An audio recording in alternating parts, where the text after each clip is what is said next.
Hi, folks. Chief Meteorologist Nick Lilia here with a look at your tropical update for June 21st of 2019, the first day of summer, the 21st day of the Atlantic hurricane season. Of course, the tropical update, as always, brought to you by the good folks at Pine Belt Gutters. Big thanks to them for helping us out with these. Let's take a look at the names for the year. So far, we've had Andrea. In fact, Andrea happened before we even got to hurricane season. Next up on the list is going to be Barry. Chantal, Dorian, Aaron will go all the way down the list. Hopefully, we don't make it that far this year. I'm hoping that we never even get to Barry.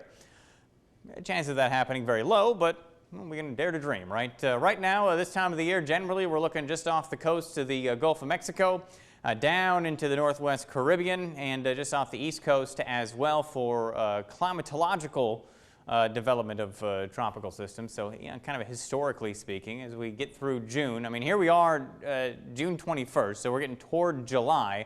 Once we get into July, then we start looking a little further down the street and into the rest of the Caribbean, though it's still a while before we look like, way out and into the open Atlantic and further off the East Coast. Either way you go, most of these things kind of bullseye either for the Gulf of Mexico or for the East Coast, which is why every year we kind of have to deal with hurricanes and tropical systems. But what's happening out there right now? Not much. Take a look at the enhanced infrared for the Gulf of Mexico.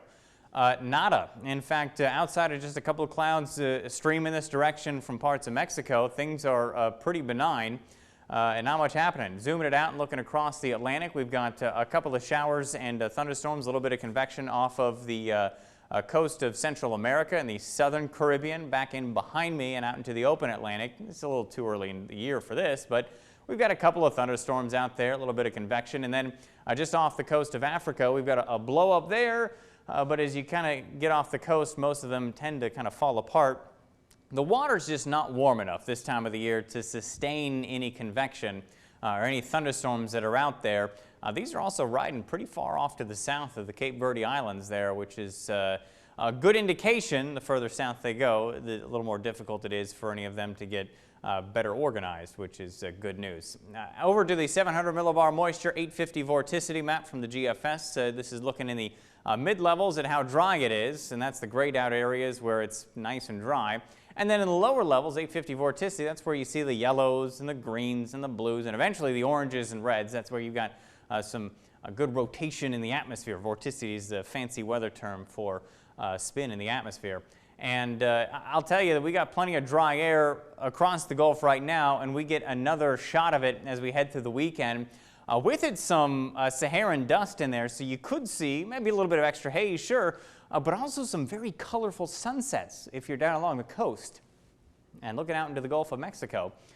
So you photographers out there, don't forget to snap a cool picture while you're down enjoying dinner on the coast or something. As we head through Wednesday of next week, this is when things get a little more interesting, I suppose, with a little bit of vorticity near the Gulf Coast. Now, this is going to be associated not with a tropical wave, at least according to the model data so far, but rather a mid-latitude cyclone. So it's a different breed of low pressure. Also, as we look down past the Yucatan and into the Caribbean, we're going to get a little piece of something that kind of breaks off and slides off to the northwest and into the Bay of Campeche again as we head into July 1st. That may be worth watching as well as we head into, again, the beginning of July. And this is kind of out in voodoo land. But it is something that we're going to have to keep tabs on through the next couple of days and about the next week to see what happens with that. Because as we get into the beginning of July, things are going to start to align a little bit better atmospherically, I think, to see more waves out here that may have a better chance of development. That's not a guarantee that we see anything. It's just the atmosphere is going to be a little more ripe for the development, as opposed to right now where, frankly, it just flatly isn't because of the a lot of stuff, dry air in the Gulf of Mexico, a lot of shear that's out there. Some of those things go away as we head into July. So when you see stuff like that, it's just something to keep tabs on as we head through the next couple of weeks. But there's a look at your tropical update for the first day of summer, June 21st of 2019, brought to you by the good folks at Pine Belt Gutters.